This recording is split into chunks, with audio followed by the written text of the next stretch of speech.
The war in Ukraine, and I think it's something we have to have a quick discussion about because the president of Ukraine is in our country and he's making little nasty aspersions toward your favorite president, me. But take a look at the war happening right now in Ukraine. It would have never happened if I were president to start off with.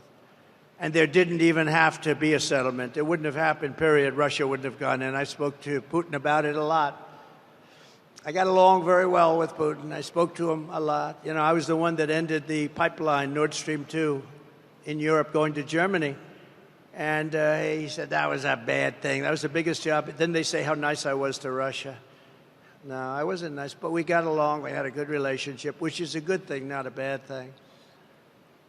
But what's happening in Ukraine is a very serious matter.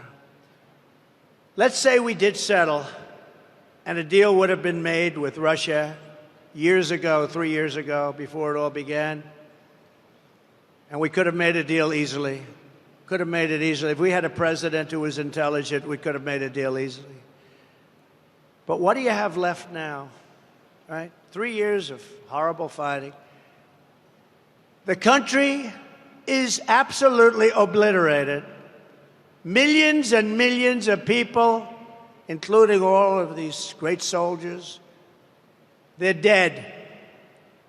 Those gorgeous buildings with golden towers are demolished and laying broken on their side.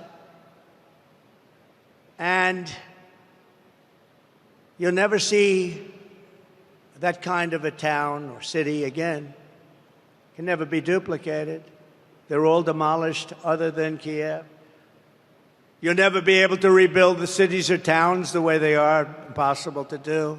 They were thousands of years old.